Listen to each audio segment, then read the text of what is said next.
Silêncio no vagão 3. O trem noturno deixou a estação de Viena pouco depois das 11. Não era um trem luxuoso, mas tinha aquela dignidade antiga dos trajetos longos. Madeira escura nos corredores, luzes amareladas demais para leitura confortável e um silêncio que não vinha da ausência de som, mas do excesso de pensamentos. O vagão 3 ficava logo após o restaurante. Um vagão de segunda classe, compartimentos fechados, 6 cabines ocupadas naquela noite de inverno. Neve acumulava-se nas bordas das janelas, desenhando mapas imprecisos do continente. Às 2h17 o trem desacelerou de forma abrupta. Não o suficiente para parar, apenas o bastante para despertar os que dormiam mal. Poucos minutos depois o condutor bateu à porta do vagão 3. Não houve resposta. Ele tentou novamente. Nada. A porta estava trancada por dentro. Quando finalmente forçada, o cheiro foi a primeira coisa notada. Não o cheiro da morte recente, mas algo mais sutil, um odor metálico misturado à lavanda antiga. O homem estava sentado na poltrona junto à janela, olhos abertos, cabeça levemente inclinada, mãos cruzadas no colo, como quem adormecera durante uma oração. O relógio de bolso ainda marcava 1h40. O nome do passageiro era Henrik Vogel. Aparentava pouco mais de 50 anos.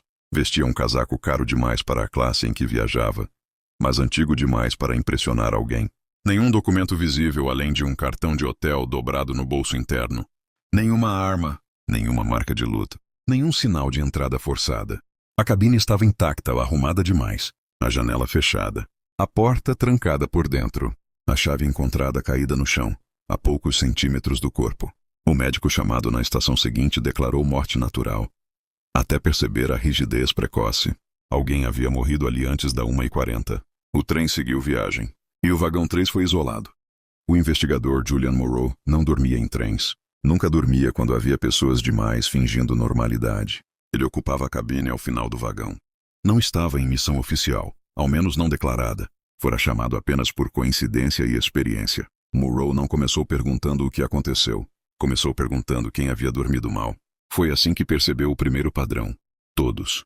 Havia 6 pessoas além do morto.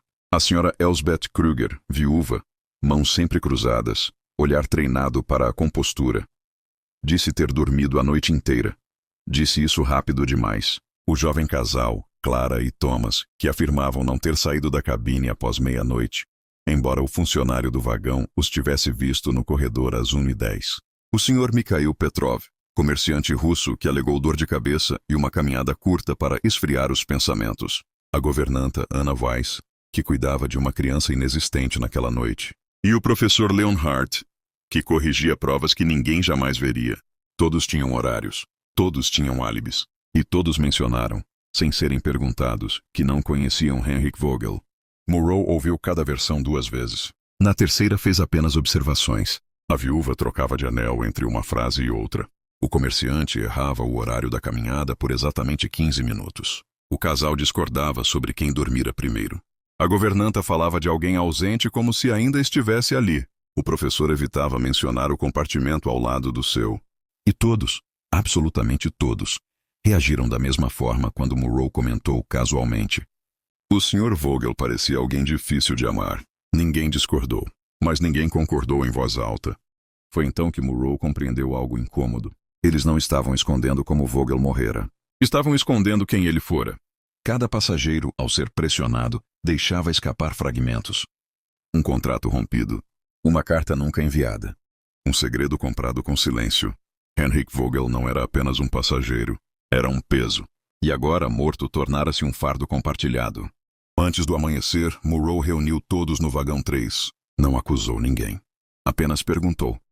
Se eu provar que foi assassinato, quem vocês acreditam que será acusado? O silêncio que se seguiu foi mais revelador do que qualquer confissão. Porque naquele silêncio havia algo combinado. Proteção. Não a um culpado, mas a um morto que, mesmo ali sentado, ainda parecia controlar a todos. Moreau fechou o caderno. O trem entrou em um túnel longo demais. E pela primeira vez naquela noite alguém chorou. O trem saiu do túnel, mas o silêncio permaneceu. Moreau foi o primeiro a se mover. Não falou. Apenas observou o reflexo coletivo na janela. Rostos sobrepostos, expressões contidas, culpa espalhada como a neve do lado de fora. Vogel, disse por fim, quase como um teste. Esse não era o nome verdadeiro dele. Ninguém perguntou como ele sabia. A governanta, Ana Weiss, levou a mão ao colar. Não o ajeitou. Apertou-o. Ele usava outros nomes, disse ela. Dependia da cidade. Foi a primeira confissão espontânea da noite. Vogel havia sido muitas coisas. Intermediário, negociador, coletor de segredos. Nunca diretamente culpado, nunca inocente. Cada passageiro conhecera uma versão dele, nunca ao mesmo tempo. A viúva perdera o marido após um acordo conduzido por Vogel. O comerciante pagara para esquecer um processo que nunca existiu. O casal fora separado por uma carta que Vogel guardara por engano. O professor tivera a carreira salva, ao custo de outra vida acadêmica. Ele não matava, disse Murrow com calma. Ele empurrava. Todos assentiram. Murrow voltou ao caderno. 1h15. Vogel vivo. 1h40. Vogel morto. Entre esses minutos algo não se encaixava. O Sr. Petrov, disse ele, caminhou a 1h20. A Sra. Kruger acordou a 1h25. O casal saiu da cabine a 1h10. A governanta esteve no corredor a 1h30. 5 pessoas. Murrow levantou o olhar. No mesmo vagão. Mas ninguém entrou na cabine. O professor Leonhardt fechou os olhos. Por que não precisávamos entrar? Murmurou. A revelação veio como neve, sem som, mas inevitável. Vogel sofria de um problema cardíaco grave. Sabia disso. Usava isso. Naquela noite cada passageiro fizera algo pequeno. Nada que isoladamente fosse crime. Uma conversa prolongada. Um atraso intencional. Uma porta não aberta. Uma luz não acesa. Um pedido ignorado. Vocês o mantiveram acordado, disse Murrow. Juntos. O silêncio confirmou. Então foi assassinato?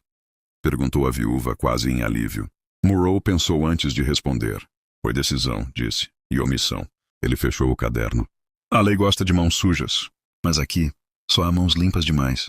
O trem começou a reduzir a velocidade. Uma nova estação se aproximava. Antes que o trem parasse, Murrow fez a última pergunta.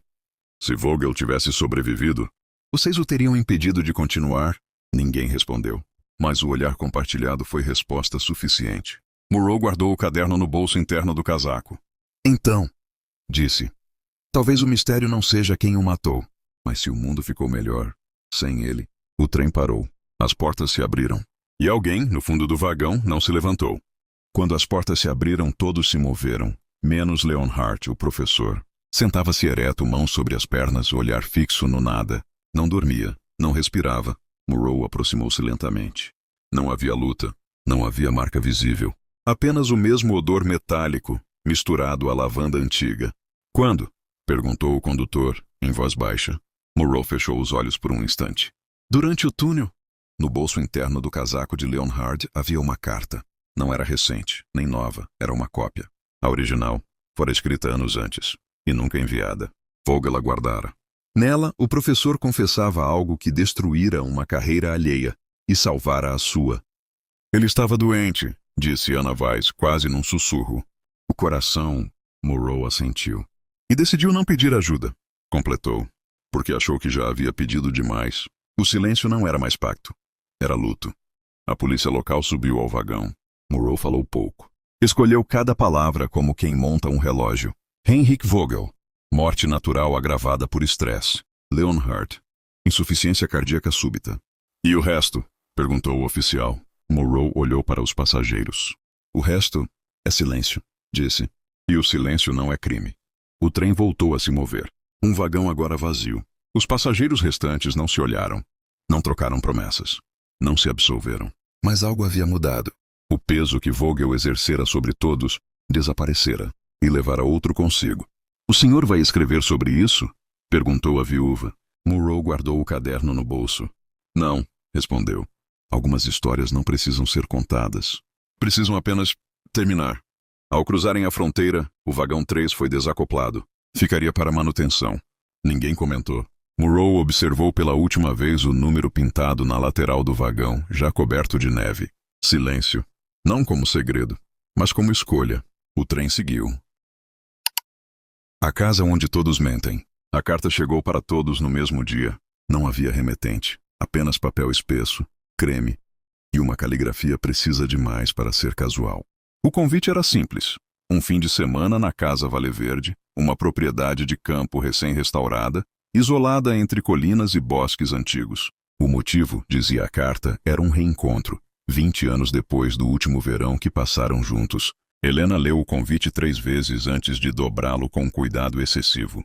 Não havia assinatura, mas ela sabia exatamente quem mais estaria lá. Sabia porque aquele grupo nunca deixara de existir por completo. Apenas fora enterrado sob o peso do tempo, da culpa e do silêncio. Eduardo recebeu a carta no escritório entre uma reunião e outra. Sorriu com descrença. 20 anos. Um reencontro era o bastante para abrir portas que ele mantivera fechadas com um empenho quase obsessivo. Marta demorou 2 dias para responder. Guardou a carta na gaveta da cozinha, como se fosse algo que pudesse contaminá-la. No 3º dia, escreveu apenas aceito. Rafael rasgou o envelope ao meio antes mesmo de terminar a leitura. Ainda assim, no fim daquela noite, procurou na internet como chegar à casa. Lucas não respondeu. Apenas apareceu. A casa Valeverde surgia ao fim de uma estrada de terra estreita, cercada por árvores antigas e um silêncio desconfortável. Tinha sido restaurada com extremo cuidado, preservando a fachada de pedra, as janelas altas e a varanda profunda que envolvia toda a frente da construção. Helena foi a primeira a chegar. Depois Eduardo. Marta veio em seguida, rígida como sempre. Rafael chegou por último naquela tarde. O clima era educado demais, artificial. Faltava apenas Lucas. Quando a noite caiu e o vento começou a atravessar as frestas das janelas, o som de um carro rompeu o silêncio. Lucas entrou sem pedir desculpas. Parece que todos aceitaram, disse pousando a mala no chão. Ninguém respondeu. Eles não sabiam ainda, mas aquele seria o último momento em que estariam todos juntos. O jantar foi silencioso demais para antigos amigos. A mesa longa acomodava os 5 com espaço de sobra entre eles. A lareira estava acesa, mas não trazia conforto. Cada gesto parecia calculado. Cada olhar, uma tentativa de medir o outro. Quem organizou isso? Perguntou Marta por fim. Ninguém respondeu. Foi Helena quem encontrou as cartas. 5 envelopes alinhados sobre a mesa da biblioteca. O papel era idêntico ao do convite. Cada um trazia apenas um nome. Eduardo abriu o seu primeiro. Empalideceu. Rafael riu nervosamente antes de terminar a leitura. Marta fechou os olhos. Lucas não demonstrou reação alguma. Helena deixou a carta cair no chão. As cartas não acusavam diretamente, apenas lembravam. Helena foi lembrada da noite em que alterou um relatório. Eduardo de um suborno esquecido. Marta de um testemunho falso. Rafael de uma omissão conveniente. Lucas de algo pior, algo que nenhum deles jamais mencionara em voz alta. Isso é uma brincadeira de mau gosto, disse Eduardo, mas sua voz falhou. Não, respondeu Lucas finalmente. É um acerto de contas. Ninguém dormiu bem naquela noite. O vento uivava ao redor da casa. Portas rangiam. O passado, enterrado por 20 anos, respirava novamente dentro daquelas paredes. Na manhã seguinte, Lucas não desceu para o café. A princípio, ninguém se alarmou. Lucas sempre fora imprevisível. Mas o quarto estava vazio. A cama intacta. A mala aberta. A porta dos fundos da casa estava destrancada. Ele foi embora, sugeriu Rafael. Sem o carro? Perguntou Helena. Foi então que encontraram o telefone de Lucas, jogado perto do antigo celeiro, a alguns metros da casa. Sem sinal, sem mensagens, sem pegadas claras na terra úmida. A estrada era longa demais para alguém seguir a pé. A floresta, densa demais para atravessar sem conhecer bem o terreno. Ele não teria ido embora assim, murmurou Marta. Não depois do que leu. A casa, até então silenciosa, tornou-se opressiva. Todos começaram a desconfiar de todos. E ninguém disse em voz alta aquilo que todos pensavam. Lucas sabia demais. O isolamento começou a cobrar seu preço. Sem sinal de telefone, decidiram esperar até o dia seguinte antes de buscar ajuda. A chuva começou ao entardecer, tornando a estrada intransitável. Foi na biblioteca que Helena encontrou o velho assoalho irregular. Uma tábua solta. Abaixo dela, um compartimento antigo. Dentro, uma caixa metálica enferrujada. Fotografias, um recorte de jornal. E um objeto pequeno embrulhado em pano, um medalhão quebrado. O mesmo medalhão que pertencerá a Clara. O nome nunca fora mencionado desde aquele verão. Clara desaparecera 20 anos antes naquela mesma casa, quando ainda era um casarão abandonado. O caso fora arquivado como fuga voluntária, mas todos ali sabiam que não fora isso. A verdade começava a se alinhar. A casa não fora escolhida por acaso. Foi Eduardo quem ligou os pontos primeiro. As cartas, disse. Todas mencionam algo daquele verão. Clara, completou Helena. Rafael se levantou abruptamente. Vocês não podem provar nada. Lucas foi o único que tentara impedir. O único que quis ir à polícia naquela época. Foi silenciado por todos eles. E agora desapareceu. Ele não sumiu, disse Marta com a voz baixa. Ele foi silenciado. Como Clara. O silêncio que se seguiu foi mais pesado do que qualquer acusação. Na manhã seguinte, o cheiro denunciou. O celeiro antigo escondia mais do que ferramentas enferrujadas. Sob o piso de terra batida, encontraram o corpo de Lucas. Não havia sinais de luta. Apenas o mesmo medalhão quebrado em sua mão. Helena chorou. Não por Lucas, mas por Clara. A casa exigia sua verdade. Helena reuniu todos na biblioteca. Foi ela quem explicou. Clara descobriu o esquema de Eduardo. Marta mentiu para protegê-lo. Rafael se calou. Helena adulterou documentos. Lucas tentou impedir. Na noite em que confrontaram Clara, ela caiu da escada. Não foi assassinato premeditado, mas foi crime. Lucas voltou para forçar a verdade a emergir. Eduardo o envenenou no jantar da primeira noite. A casa apenas guardará a prova.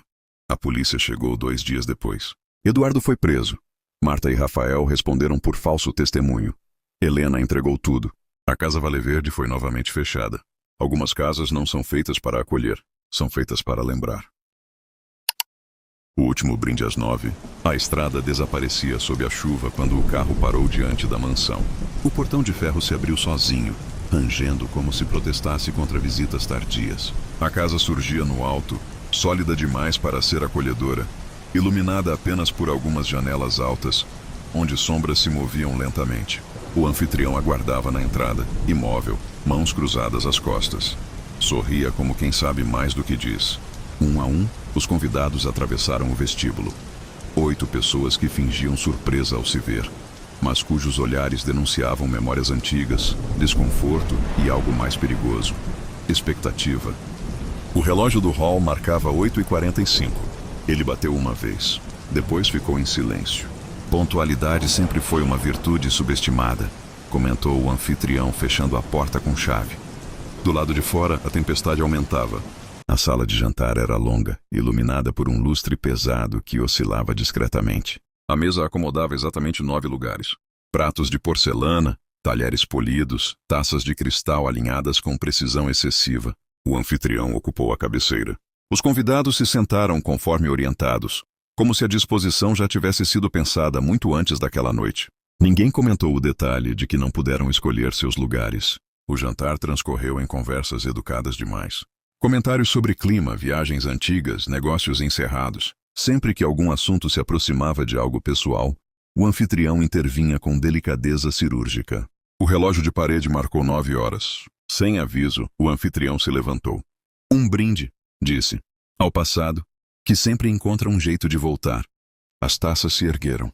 O som do cristal se tocando ecoou pela sala. O relógio tocou 9 badaladas. O anfitrião levou a taça aos lábios. Bebeu apenas um gole.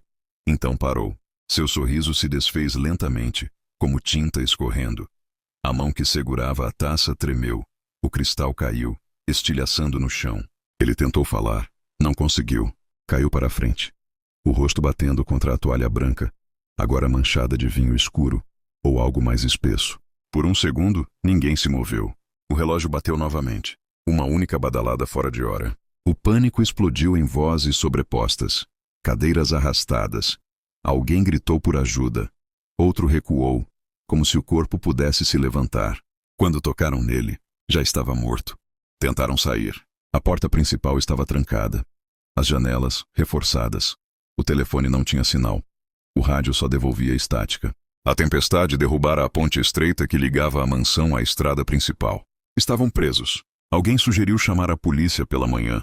Outro lembrou que o corpo não deveria ser tocado. Um terceiro observou, em voz baixa, que todos haviam bebido do mesmo vinho, exceto o anfitrião. As garrafas foram examinadas.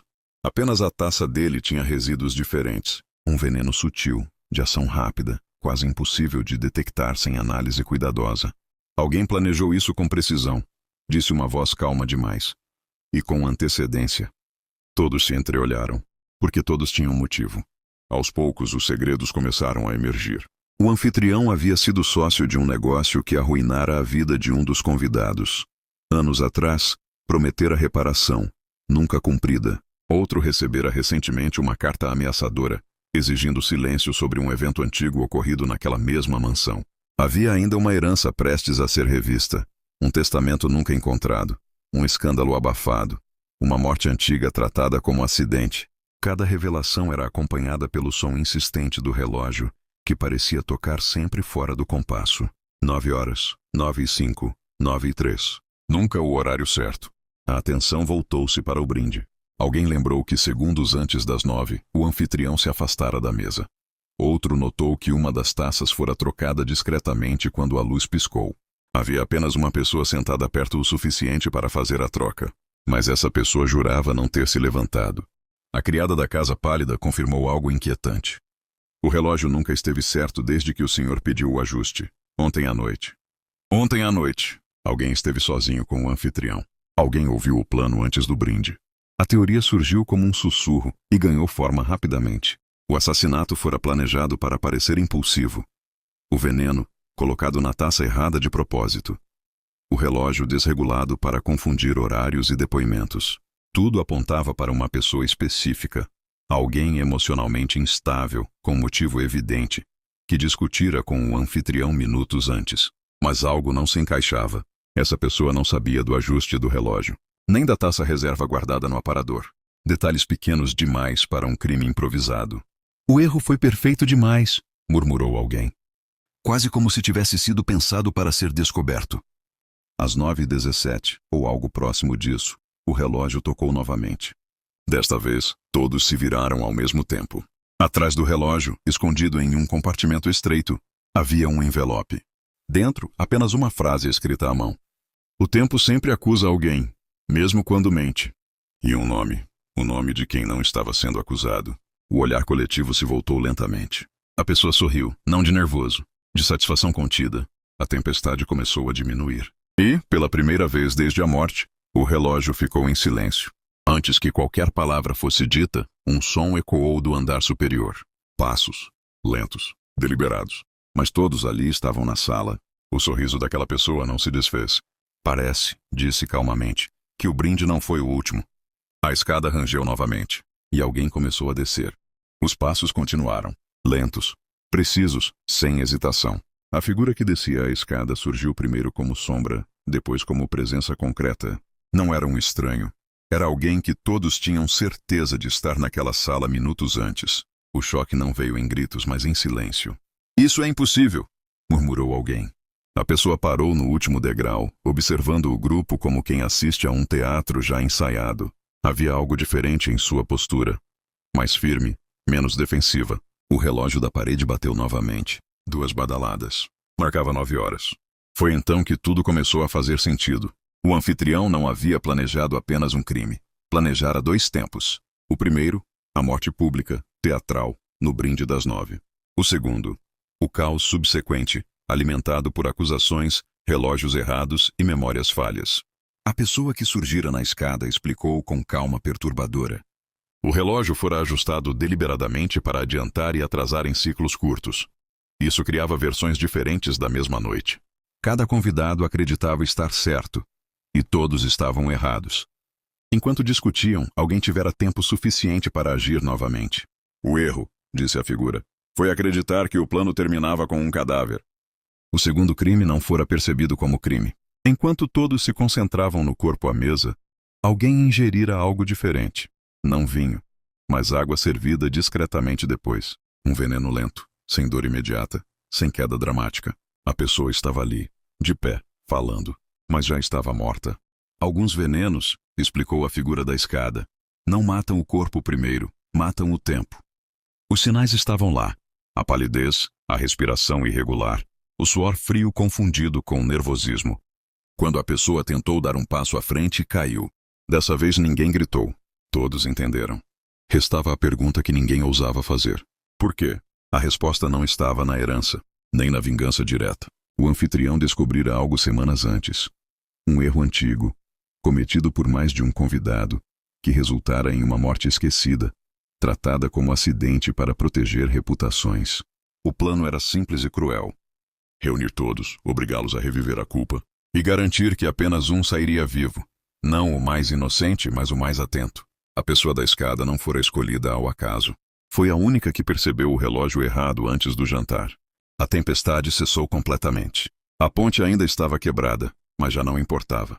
A polícia chegaria pela manhã. A pessoa que sobrevivera serviu a si mesma uma taça, da garrafa correta, e levantou o copo em direção ao relógio. Ao tempo, disse, que sempre revela quem prestou atenção. Bebeu. O relógio bateu 9 vezes, perfeitamente alinhado. Pela primeira vez naquela noite, estava certo. Quando encontraram a mansão, havia 2 corpos, e apenas um sobrevivente. O relatório diria, homicídio seguido de envenenamento, mas não explicaria o relógio, nem o envelope vazio atrás dele. O objeto foi retirado da parede. Nunca mais funcionou. O silêncio da Sala Verde. Ashcroft Hill surgia na colina como um animal antigo, imóvel e atento. A mansão de pedra cinzenta observava o vale coberto por névoa, indiferente à estrada estreita que a conectava ao resto do mundo. Era início de outono, e as árvores ao redor começavam a perder suas folhas, como se a própria paisagem estivesse se despindo de algo essencial. O juiz Harold Whitmore chegara naquela sexta-feira à tarde. Aos 68 anos, carregava a postura rígida de quem jamais fora contradito em um tribunal. Seu rosto austero e meticulosamente barbeado não revelava emoção ao cumprimentar os convidados que já se encontravam ali. O convite fora simples, quase banal.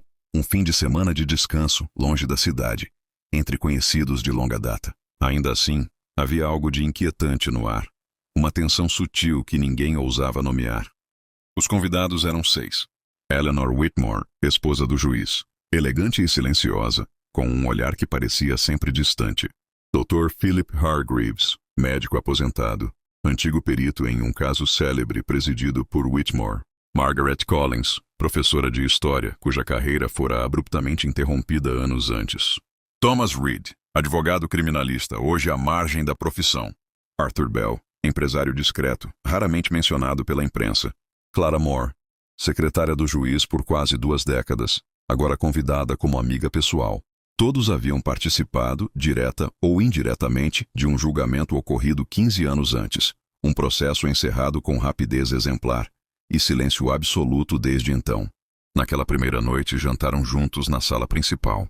Conversas educadas, risos contidos, taças de vinho tilintando com uma cordialidade ensaiada. Ninguém mencionou o passado, mas a mansão lembrava. A Sala Verde era o orgulho de Ashcroft Hill. Localizada na ala leste da mansão, possuía paredes revestidas de seda verde escura, uma lareira de mármore e apenas uma porta de carvalho maciço, sempre mantida trancada quando não estava em uso. Não havia janelas, apenas um vitral alto no teto, permitindo que a luz do dia filtrasse em tons esmeralda. Na manhã de sábado, Harold Whitmore anunciou que passaria algumas horas ali, revisando documentos antigos. Peço que não me interrompam, disse com seu tom habitual de autoridade tranquila. A porta foi fechada às 10 horas em ponto. Às 11h45, Eleanor bateu suavemente. Nenhuma resposta. Às 12, Clara tentou novamente. O silêncio era absoluto. Quando decidiram arrombar a porta, encontraram Harold Whitmore caído sobre a escrivaninha. Uma expressão estranhamente serena no rosto. Não havia sinais de luta. Nenhuma arma visível. Nenhuma janela aberta. E a porta permanecia trancada por dentro. O médico foi chamado imediatamente. Dr. Hargreaves examinou o corpo com mãos trêmulas. O profissionalismo lutando contra algo mais pessoal. Morte súbita, declarou. Possivelmente envenenamento. Não vejo sinais de violência. Nenhum copo fora encontrado na sala. Nenhuma garrafa. Nenhum frasco. Apenas papéis antigos, cuidadosamente organizados. A chave estava no bolso interno do paletó do juiz, trancado por dentro. Todos afirmaram estar em outras partes da mansão durante o período. A polícia local chegou no início da noite. O inspetor James Calder, homem de fala baixa e olhar atento, ouviu cada relato com paciência quase excessiva. Ninguém tem motivo para desejar a morte do juiz? Perguntou. O silêncio que se seguiu foi mais eloquente que qualquer confissão. À medida que os interrogatórios avançavam, o passado começou a emergir. 15 anos antes, um jovem chamado Edward Hale fora condenado por assassinato. O caso fora rápido, eficiente e irreversível. Edward morrera na prisão 2 anos depois. Dr. Hargreaves fora o perito. Thomas Reed, o advogado de defesa. Margaret Collins, uma testemunha-chave. Arthur Bell, financiador silencioso do processo. Clara Moore, a secretária que organizara os documentos finais. E o juiz Whitmore, fora o responsável pela sentença. Foi tudo correto, repetiam. Dentro da lei, diziam. Mas a lei, Calder sabia, nem sempre caminhava ao lado da verdade. Margaret Collins chorou pela primeira vez naquela noite. Eu menti, confessou, quase num sussurro. Não totalmente, mas o suficiente. Thomas Reed desviou o olhar. Arthur Bell manteve-se em silêncio. Clara Moore tremia. Cada revelação parecia arrancar uma camada de verniz moral que sustentara aquele julgamento. Eleanor Whitmore, por sua vez, observava tudo com um interesse quase clínico. O inspetor Calder percebeu algo inquietante. O assassinato não exigira presença. A sala verde fora preparada. Um mecanismo simples, oculto no sistema de ventilação antigo. Um gás incolor, liberado lentamente quando a lareira fora acesa. Algo que apenas alguém com acesso íntimo à casa conheceria. Alguém que soubesse esperar. Alguém que não precisasse estar ali no momento final.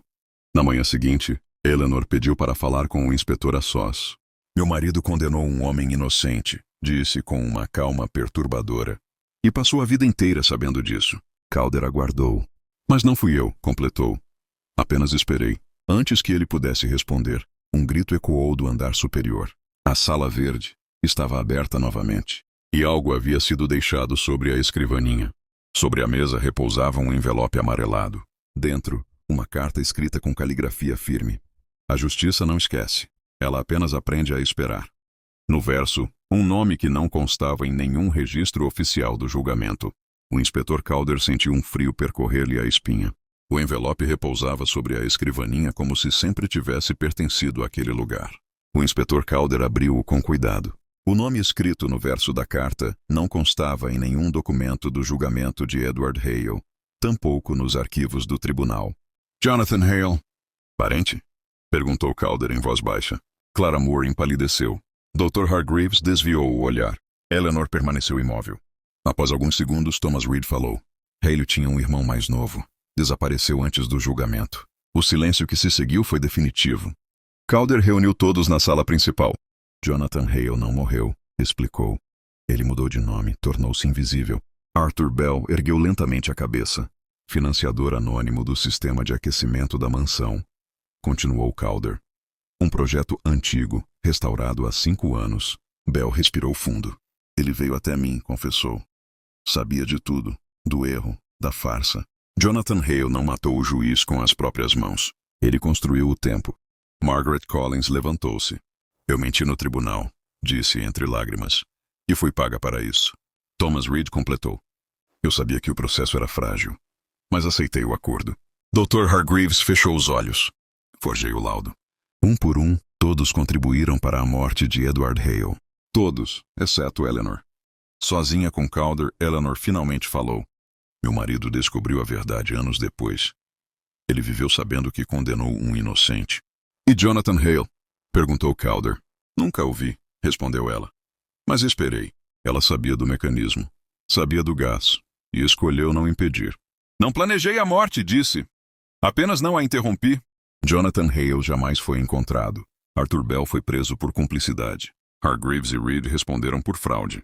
Margaret Collins perdeu definitivamente o direito de lecionar. Eleanor Whitmore deixou Ashcroft Hill no amanhecer. Calder permaneceu na sala verde pela última vez. A luz filtrada pelo vitral já não parecia ameaçadora, apenas cansada. Antes de partir, Calder encontrou algo escondido atrás da lareira. Uma engrenagem removida. Jonathan Hale levara consigo a última prova. O inspetor fechou a porta. Alguns crimes não exigem punição, apenas memória. E a mansão finalmente esqueceu. Chá, às 5 com a morte. A vila de Rosewood parecia orgulhar-se de sua previsibilidade. As casas alinhadas, os jardins aparados com precisão quase moral, o sino da igreja marcando as horas com pontualidade absoluta. Nada ali acontecia sem ser notado, especialmente quando envolvia Eleanor Whitfield. Eleanor era conhecida por todos. Viúva há 2 décadas, frequentadora assídua de jantares, chás e reuniões beneficentes, possuía uma curiosidade que ultrapassava a mera cordialidade.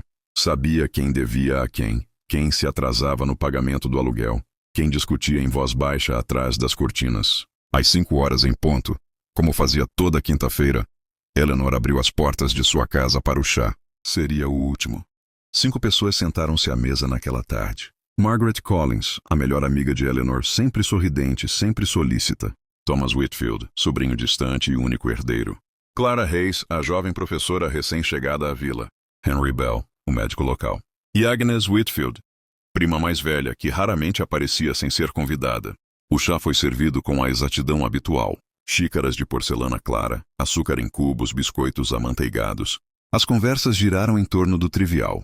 O clima, a colheita, pequenos boatos cuidadosamente disfarçados de comentários inocentes. Eleanor tomou 2 goles. Então empalideceu. Henry Bell foi o primeiro a se levantar quando Eleanor levou a mão ao peito. Ele a examinou com rapidez. Pediu água, pediu espaço. Em poucos minutos, porém, foi obrigado a declarar o inevitável. Um colapso cardíaco, disse com voz firme. Margaret chorou. Thomas permaneceu imóvel.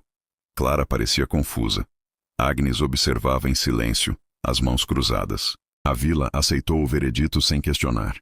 Eleanor não era jovem. Um fim tranquilo parecia apropriado, exceto para Miss Violet Harper. Miss Harper morava na casa em frente à de Eleanor. Nunca fora convidada para o chá das 5, mas sabia exatamente quem ia e quem vinha. Observava não por malícia, dizia a si mesma, mas por hábito. Naquela tarde, algo lhe parecera errado. As janelas estavam abertas, algo incomum. O açúcar fora servido já dentro das xícaras. E Henry Bell saíra da casa rápido demais. Miss Harper comentou suas observações com ninguém. Apenas guardou-as. No funeral, Margaret afirmou que Eleanor reclamara de amargor no chá. Thomas disse que a tia parecia perfeitamente bem. Clara mencionou um leve tremor nas mãos de Eleanor antes do primeiro gole. Henry garantiu que não havia sinais de envenenamento. Agnes comentou que Eleanor havia mudado o testamento recentemente. As versões não se encaixavam. Miss Harper percebeu isso enquanto todos falavam com excessiva cautela. Dias depois, Miss Harper pediu licença para ajudar na organização da casa de Eleanor. Encontrou o açucareiro limpo demais, sem resíduos, sem grãos esquecidos. Eleanor nunca o lavava após o chá. Além disso, o açúcar comprado naquela semana estava intacto na despensa. Então, onde estava o açúcar servido às 5? Cada convidado tinha algo a perder. Margaret dependia financeiramente de Eleanor. Thomas herdaria tudo. Clara temia que Eleanor descobrisse algo sobre seu passado. Henry tinha receio de um erro antigo vir à tona. Agnes desejava reaver uma herança perdida décadas antes. Miss Harper começou a entender. O veneno não estava apenas na xícara. Estava nas relações. Henry Bell fora rápido demais em diagnosticar um ataque cardíaco. Rápido demais em encerrar o assunto. Miss Harper lembrou-se. Henry sempre colocava o açúcar para Eleanor. Um gesto antigo. Um hábito conhecido. Mas naquela tarde, o açúcar já estava servido. Quem mudara o ritual? Clara Hayes evitava olhar para Miss Harper. E evitava o chá desde então. Miss Harper descobriu por cartas antigas que Clara conhecera Eleanor antes de chegar à vila. Um encontro esquecido. Um segredo mal enterrado. Clara tinha medo. Medo suficiente para mentir. Thomas herdou tudo, mas não celebrou. Na noite após o funeral, Miss Harper viu luzes acesas na casa de Eleanor. Thomas vasculhava gavetas.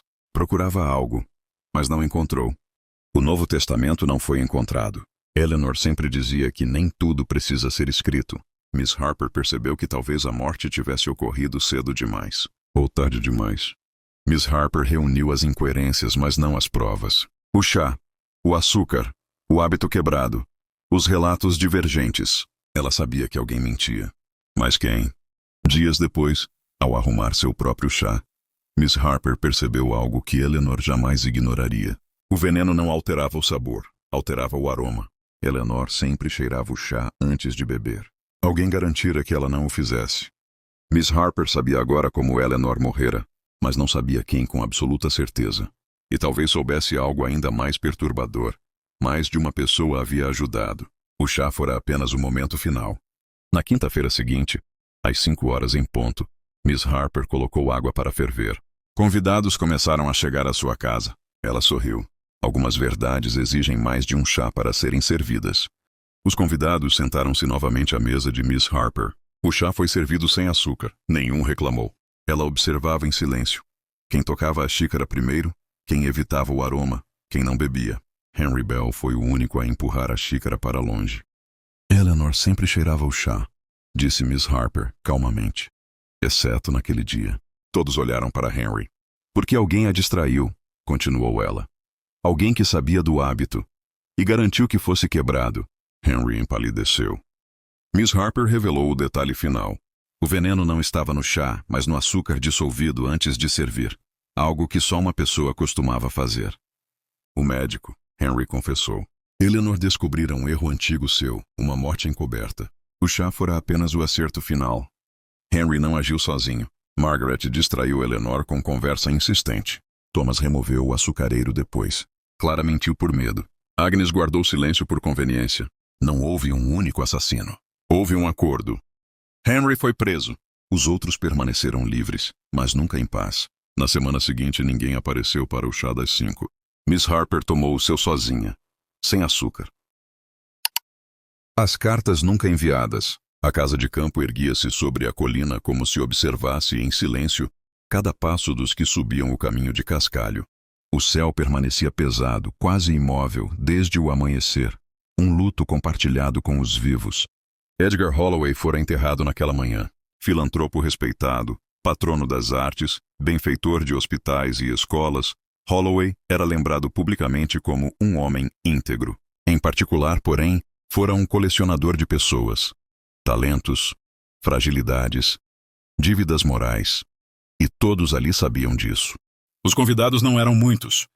Margaret Allison, a antiga secretária, sempre discreta demais. Thomas Greer, advogado pessoal de Holloway por mais de 20 anos. Lydia Moore, uma escritora cuja carreira fora impulsionada por um generoso apoio anônimo. Charles Whitby, investidor e sócio ocasional em projetos filantrópicos. Eleanor Price, prima distante, dependente financeira e residente intermitente da casa. Nenhum deles chorava de verdade. Após o enterro, todos retornaram à mansão. O chá foi servido na sala de estar, mas pouco tocado. O silêncio se acumulava entre xícaras intactas e olhares desviados. Foi então que o mordomo, o velho Sr. Hargreaves, entrou com um envelope na mão. Chegou pelo correio esta manhã, endereçado à Sra. Ellison. Margaret empalideceu antes mesmo de tocar o papel. O envelope era simples, papel grosso, nenhum remetente. Margaret abriu a carta com dedos trêmulos. Leu em silêncio. Depois sentou-se lentamente, como se o corpo tivesse esquecido como se manter ereto. Thomas percebeu primeiro. Margaret, o que houve? Ela dobrou a carta com cuidado excessivo, como se tentasse esconder não o conteúdo, mas a existência dele. Nada, mentiu. Apenas lembranças. Mas naquela noite, Margaret não jantou. Não saiu do quarto. E horas depois, o choro abafado atravessou o corredor silencioso da ala leste. Na manhã seguinte, outro envelope aguardava sobre a mesa do desjejum, desta vez com o nome de Lydia Moore. As cartas não eram ameaçadoras, não exigiam nada, não pediam silêncio nem dinheiro, apenas diziam a verdade. A de Lydia mencionava um manuscrito roubado, uma amizade traída, um nome apagado antes da publicação. A de Charles falava de um investimento desviado, fundos de caridade usados para salvar um império pessoal à beira da ruína. A de Eleanor reabria um episódio antigo demais para ser mencionado em voz alta. Uma herança, um incêndio, uma testemunha paga para esquecer. Todos compreenderam rapidamente. Edgar Holloway guardara cartas, escritas, mas nunca enviadas. Confissões alheias, provas morais, armas silenciosas. Ele pretendia nos destruir, disse Charles à noite, andando de um lado para o outro na biblioteca. Mesmo morto. Ou nos manter sob controle, respondeu Thomas com voz baixa. Até o fim. O último envelope ainda não aparecera. Na terceira noite após o funeral, o Sr. Hargreaves encontrou a porta da biblioteca trancada por dentro. Isso não fazia sentido. A biblioteca fora selada desde a morte de Holloway. Nenhum dos convidados possuía a chave. Thomas tinha certeza disso. Ele mesmo aguardara dias antes numa gaveta do escritório. Forçaram a porta. Edgar Holloway estava sentado em sua poltrona favorita, diante da lareira apagada. Morto. O relógio marcava pouco depois da meia-noite. Sobre a mesa, um único envelope, sem nome. Ninguém tocou no envelope de imediato. O silêncio era tão espesso que parecia possível rasgá-lo com as mãos. Ele já estava morto, sussurrou Eleanor. Como pode haver uma carta para ele? Thomas, com esforço visível, pegou o papel. Abriu. A carta era curta. Algumas verdades não libertam. Apenas escolhem quem cai primeiro. Nada mais. Não havia assinatura. Não havia explicação. E ainda assim todos souberam. Aquela carta não fora escrita por Holloway. A polícia foi chamada ao amanhecer. Mas antes disso, os olhares começaram a pesar. Alguém tivera acesso às cartas. Alguém soubera da existência da última. Alguém decidira que Edgar Holloway jamais deveria lê-la. E se... Lydia começou hesitante. Se uma de nós escreveu as cartas? Margaret levantou o olhar pela primeira vez em dias. Não. Sua voz era firme agora. As cartas existiam. Eu as vi anos atrás. Ele as guardava. Como garantia. Então quem as enviou? Perguntou Charles. E por que agora? Ninguém respondeu. Do lado de fora, o vento atravessava os jardins como um sussurro antigo. Naquela manhã, antes da chegada da polícia, Eleanor foi vista saindo da biblioteca. Sozinha. Mais tarde, uma gaveta secreta foi encontrada aberta. Vazia. E na lareira, restos de papel queimado ainda mornos. Ninguém comentou. Ninguém acusou. Mas todos entenderam. A carta ao lado do corpo não era a mais perigosa. A mais perigosa nunca foi lida. A polícia concluiu. Morte por causas naturais. Coração frágil. Choque emocional. O caso foi encerrado. Mas semanas depois Margaret recebeu um novo envelope. Desta vez apenas uma frase. Algumas cartas esperam o momento certo. Ela não contou a ninguém. Ainda não. Margaret leu o envelope 3 vezes antes de aceitar o conteúdo. A caligrafia era idêntica à das cartas anteriores. O papel, do mesmo lote antigo. Mas havia algo errado. Um detalhe quase imperceptível, que apenas alguém acostumado a arquivar documentos notaria. A dobra. Edgar Holloway sempre dobrava as cartas em 3 partes exatas. Aquela estava dobrada em 4. Ela fechou os olhos por um instante. Não era Holloway. Nunca fora. E pela primeira vez, compreendeu algo ainda mais perturbador. Quem enviara as cartas não queria destruir os convidados. Queria provocar um erro. Margaret lembrava-se perfeitamente da noite em que tudo começara. Anos atrás, Holloway lhe pedira que organizasse sua correspondência privada. Foi quando ela descobriu a gaveta falsa na estante da biblioteca. Cartas de confissão, chantagens veladas, provas morais demais para serem ignoradas. Não são armas, ele dissera, são seguros. Mas Holloway cometera um erro. Confiara que apenas ele sabia onde estavam. Margaret nunca contara a ninguém. Nem mesmo quando percebeu que alguém, semanas antes da morte, começara a visitar a biblioteca tarde da noite. Alguém que fingia não saber da gaveta. Foi Lydia Moore quem falou demais naquela noite. O conhaque soltou-lhe a língua.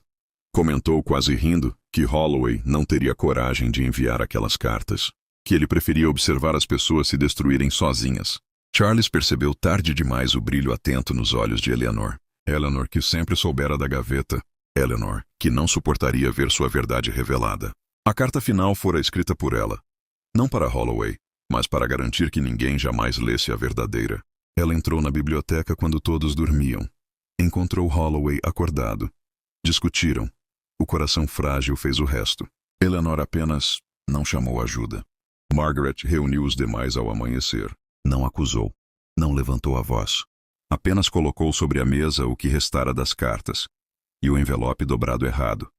Não haverá polícia, disse. Nem escândalo. Edgar Holloway construiu sua vida protegendo verdades perigosas. Vamos terminar como ele viveu. Eleanor chorou. Não negou. Thomas redigiu o laudo médico. Charles garantiu silêncio financeiro. Lydia queimou o que restava dos papéis. Todos participaram, todos cúmplices. Semanas depois, Margaret caminhou até a caixa de correio. Carregava apenas um envelope. Dentro, não havia acusação, nem ameaça. Apenas uma frase, escrita com a caligrafia de Holloway, copiada com perfeição. Algumas verdades não libertam. Elas apenas escolhem quem permanece. Ela endereçou a carta a si mesma. E nunca a abriu novamente. O caso foi encerrado. As cartas desapareceram. A casa permaneceu em silêncio. E nenhum deles voltou a escrever para o passado.